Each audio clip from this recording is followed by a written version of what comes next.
face. Wow! Okay, this is my bare face. And actually, medyo conscious ako sa face ko because I have like red, some patches. Pero acne marks, very minimal lang. Pero I still find it not pleasing. I mean, compared to others. You know? Okay, so first, let's start off with the cream. I've been using this for like 2 months now. Pero for me, it really does work. Para siyang primer. And yan, lagay lang natin sa face natin. Sobrang easy lang nito kasi ayoko nang masyadong complicated na makeup thing. Kasi, you know, why? Then, next is itong Vitawhite Myra E. It does help me. This one is just really, for me, holy grail. Kahit na drugstore lang to. Kasi sobrang, ewan ko, nag-lighten up yung, nag-lighten up yung face ko. Nag-help talaga siya mag-lighten up ng face. Tapos, for me, it does protect your face from the sun. Kasi, I think this has SPF na rin. It whitens and smoothens for a healthier and whiter skin. Wow! So, yeah, nag-work siya. And I've been using that for 4 or 5 years now. And so far, so good. Yung Pond's, hindi talaga siya nag-work for me. Kasi every time I use Pond's, any Pond's product, sobrang nagbe-break out ako. Next is yung San Liquid Foundation. Nasabi ko na rin to dati. Sobrang, holy grail din to sa akin. Kasi nga, ayoko masyado mag-invest sa makeup. No, na hindi siya dapat because you have to take care of your skin. Pero for me naman, I mean, as long as you don't use fake products, diba? That works well. And for me, ito ginagamit ko na to ng 4 or 5 years na rin, kasabay nung Myra E ko. Sobrang nag-work talaga siya for me. Evens out my skin tone.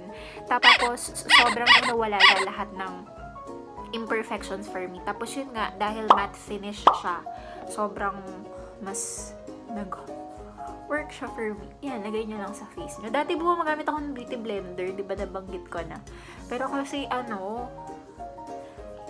hirap gumamit ng beauty blender, lagi mahuhugasan, ganon. Pero it works fine. Beauty blender is like the best for me rin.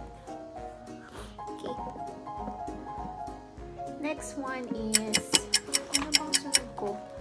Alam nyo ba na wala naman akong routine talaga? Okay, baby powder. Hindi ko alam. I've been using baby powder ever since. Wala lang, para matictify lang siya. Sobrang easy lang nito, diba? Tapos, yun, San, ito ulit. Siyempre, mura.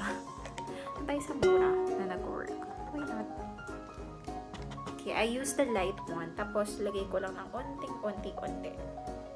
Kasi, alam niyo naman, kulang tayo sa kilay.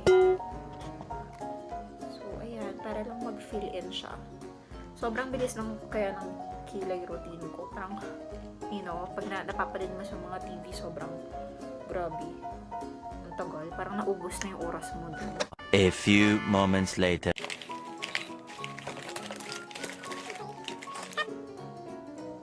For me, I prefer the waterproof mascara. Hindi ka maging yung raccoon after. Kasi yung iba, diba, mukha ka ng raccoon.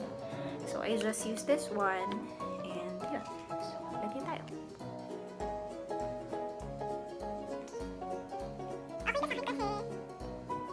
Hindi ko magaling yung ano. Tapos yung waterproof siya, so madali lang yung tanggalin. Diba? Perfect. Para mag-brighten up naman yung face natin. I use the MAC eyeliner pencil in black. Waterproof din to. Kasi, Just to tight line my eyes.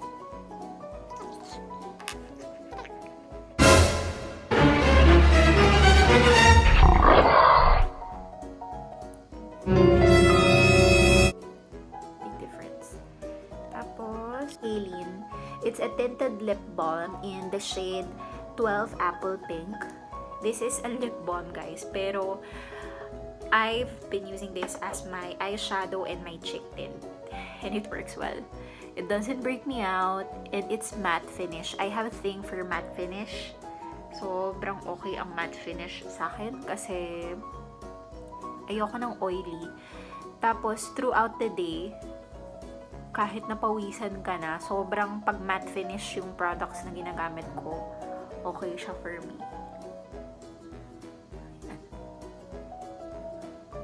Naglalagay din ako dito sa nose part para yung drunk blush. Parang drunk blush lang. And, ayan. Perfect.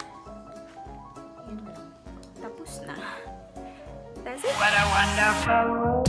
That is it for you guys. Thank you so much for watching. Sobrang easy lang nitong makeup look ko. Sobrang lagi ko itong ginagawa kasi ang simple lang niya, tas affordable yung product. That product works on you. Huwag ka nang lumipat-lipat pa ng ibang products kasi the more you do that, the more you don't know kung ano yung nag-work for you.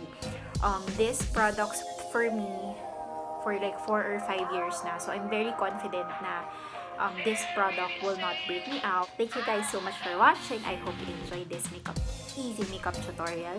And see you next time. Bye!